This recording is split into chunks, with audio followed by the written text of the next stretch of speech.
doing this and price will be doing this, right? And that's why you get the correction of the down 90% in the next cycle, because then price has to come back down to below adoption.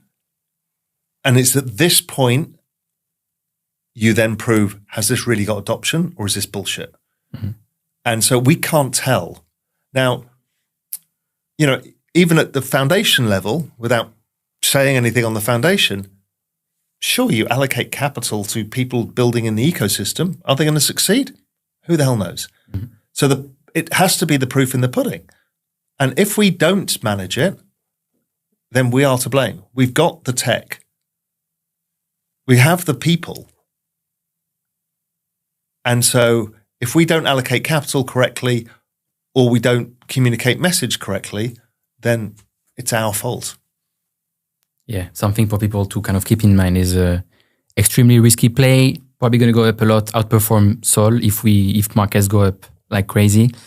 But what happened to Sol last cycle? What happened to ETH previous cycle? Down 97% and still survived.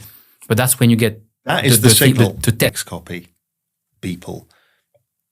And there's a bunch of others that go with that. But those two are the OGs of the OG space.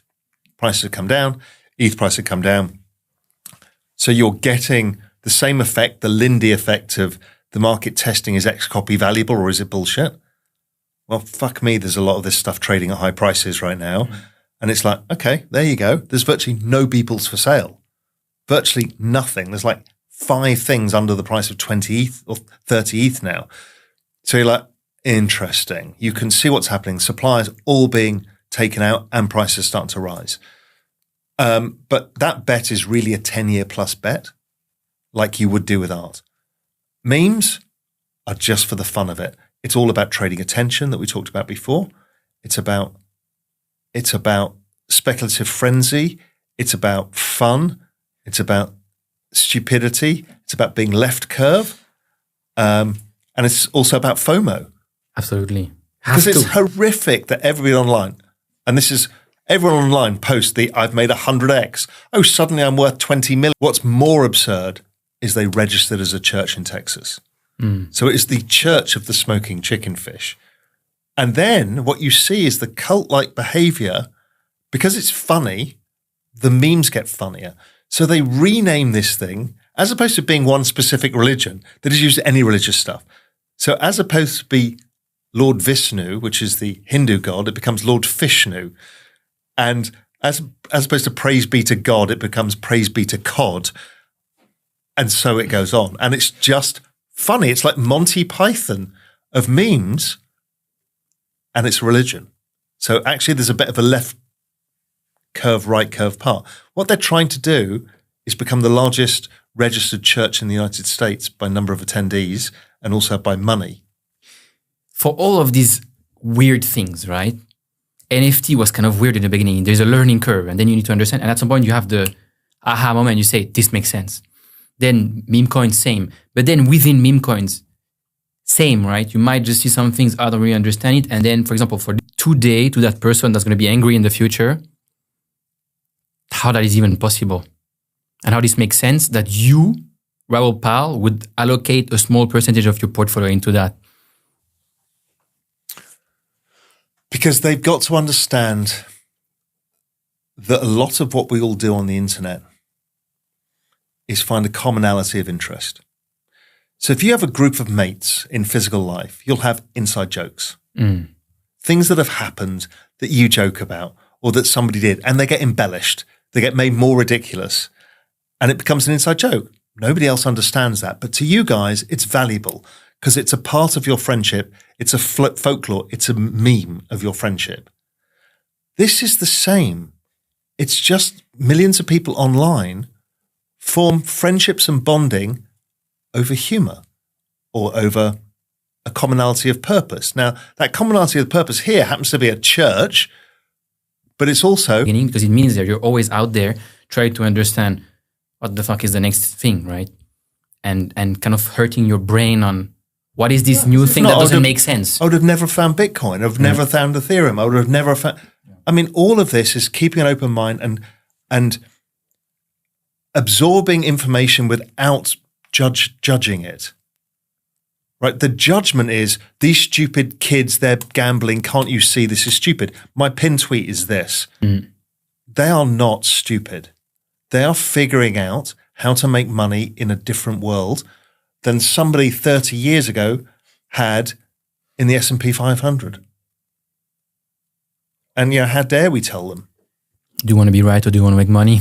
The classic. You said meme coins are a trade. Yeah. So despite being part of the church,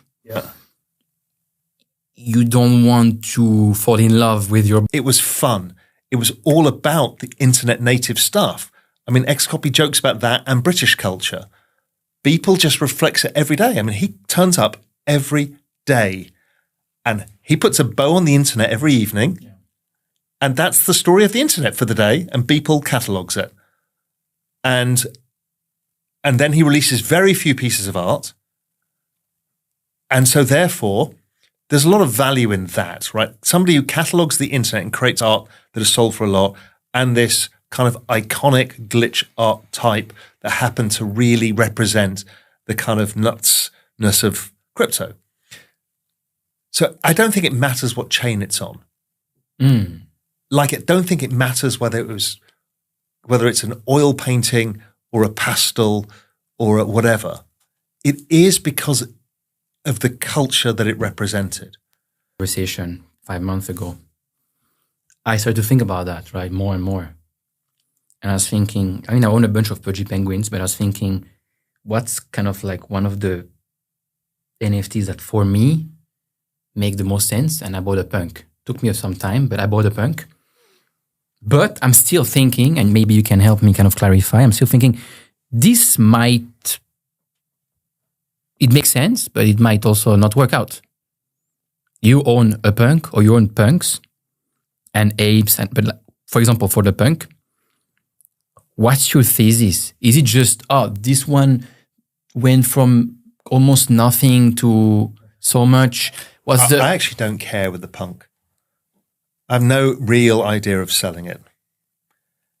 What it is an identifier that I am part of this space and I'm relatively early in this space. Left to make money.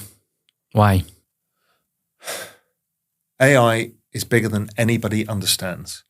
Everybody is mid-curving this. You have just introduced infinite knowledge and infinite humans into the world. And the knowledge is not only infinite in terms of amount, it's also infinite in its wisdom and intelligence. So if we go back to the magic formula you and I have talked about before, GDP growth, trend growth is driven by population growth plus productivity growth plus debt growth. You're about to see populations declining around the world and growth declining. And it's going to go vertical because these things imitate and are more productive than humans. Amazon employs more robots than they do humans already.